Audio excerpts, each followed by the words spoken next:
जब वोट देने जाना तो एक ही बात दिमाग लगा लेना, खाली अफगानिस्तान की स्थिति याद कर लेना, आपको पता चल जाएगा कि आपको वोट कहां देना है, मुहर कहां लगनी है। मैं किसी पार्टी विशेष का आदमी नहीं हूं, लेकिन मैं भारत का आदमी हूं और मुझे इतना तो पता ही है कि भारत किन हाथों में सुरक्षित है। इसीलिए ध्यान से ये जो जातिवाद में हम लोग बट रहे हैं उस पे है कि मन की हल्दी घाटी में राणा के भाले डोले थे, यूं लगता है वीर शिवाजी चीख चीख कर बोले थे। पुरखों का बलिदान घास की रोटी तक शर्मिंदा है, कट गई जंग में राणा की बोटी बोटी शर्मिंदा है। खुद अपनी पहचान मिटा दी कायर भूखे पेटों ने, जो टोपी जालीदार पहन ली हिंदू माँ के बेटों ने।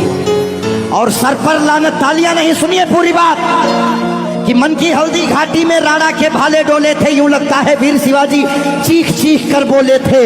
पुरखों का बलिदान घास की रोटी भी शर्मिंदा है, कट गई जंग में राणा की बोटी बोटी शर्मिंदा है। खुद अपनी पहचान मिटा दी कायर भूखे पेटों ने, जो टोपी जालीदार पहन ली हिंदू माँ के बेटों ने। सर पर लानत वाली छत से फिर खुला ठिकाना अच्छा था, टोपी गोल पहनने से तो मर जाना ही अच्छा था। मथुरा अवधपुरी घायल है, काशी घिर गई कराहों से, यदकुल गठबंधन कर बैठा कातिल नादिर शाहों से। मुंह से आह तलक ना निकली धर्म ध्वजा के फटने से, कब तुमने आंसू छलकाए गौ माता के कटने पे। हिंदुस्तान के लोगों जागो, कब तुमने आंसू छलकाए गौ माता के कटने पे। जागे नहीं अगर आज हम, तो ये प्रश्न पीढ़ियां पूछेंगी। हमारे पास दो ही ऑप्शन है, या तो हम अपनी आने वाली पीढ़ियों के लिए चेतावनी बन जाएं या मिसाल बन जाएं। ना हम कश्मीरी पंडितों को भूलेंगे और ना राम भक्तों पे गोलियां चलाने वाले को भूलेंगे। ये वही भारत है, ध्यान रखिएगा, किसी बहकावे में नहीं आना है कि कब तुमने आंसू छलकाए गौ माता के कटने पे। और जागे नहीं अगर हम, तो ये प्रश्न पीढ़ियां पूछेंगी। गन पकड़े हिंदुओं के बेटे और बुरके से लदी बेटियां पूछेंगी, बोलेंगी हे आर्य पुत्र इतना उद्धार किया होता, खतना करवाने से अच्छा हमको मार दिया होता। और सोते रहो सनातन वालों तुम सत्ता की गोदी में, पर सांस आखिरी तक भगवा की रक्षा हेतु लड़ूंगा मैं। शीश कलम करवा दूंगा पर कलमा नहीं पढ़ूंगा मैं, शीश कलम करवा दूंगा। आने याद रखना, हमारे भारत में 29 राज्य हैं, जिसमें से खाली 22 राज्यों में हम लोग बहुसंख्यक हैं, बाकी अल्पसंख्यक। इसीलिए मैं भजन भी गाता हूं, मैं जागरण भी करता हूं, क्योंकि मैं भारत, मेरा चैनल कभी भी बदल सकता है। अभी देशभक्ति चल रहा है, कभी कभी कपिल शर्मा लग जाएंगे, फिर कभी आस्था लग जाएगा। लेकिन एक बात का ध्यान रखना, हमेशा हम आज़ाद कैसे हुए ये बहुत मायने नहीं रखता है, लेकिन हम गुलाम कैसे हुए ये बहुत ज़्यादा मायने रखता है।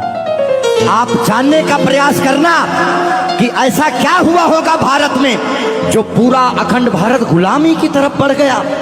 इस देश में जिनको चोर कहना था, जो मुगल भारत को लूटने आए, चाहे वो गजनी रहा हो, चाहे वो औरंगजेब, महान अकबर जिसको जिल्ले इलाही कहा गया, जिल्ले इलाही खुदा की परछाई को कहते हैं। और जो भारत के लोग अकबर को महान बताते हैं, जिल्ले इलाही, शहंशाह अकबर, जिल्ले इलाही खुदा की परछाई को कहता है। ये कौन सा जिल्ले इलाही है जो दिल्ली में महिलाओं की मंडियां लगाता है, महिलाओं की खरीदी फरोश करता है? इतनी काली परछाई कौन से जिल्ले इलाही की हो सकती है? इसीलिए आप अपने हीरोज, अपने बच्चों को बताओ कि ये देश भगत सिंह की वजह से, ये देश जियो तिवारी जनेऊधारी, चंद्रशेखर आजाद, ये देश मंगल पांडे, बुंदेले हर बोलों के मुंह हमने सुनी कहानी थी और खूब लड़ी मर्दानी वो तो। हमारे यहाँ महिलाएं घूंघट करती हैं क्योंकि यहाँ लुटेरे आए भारत में, लूटे, डोलियां लूटे, महिलाओं के साथ दुराचार किए, जिसकी वजह से उन्हें पर्दे में रखा जाने लगा। भारत के लोगों, 2022 का चुनाव आपके सर पे है। मोहर लगाने से पहले सोच लेना कि भारत वाकई में किन हाथों में महफूज है, बाकी आगे आपकी मर्जी। बोलिए भारत माता की।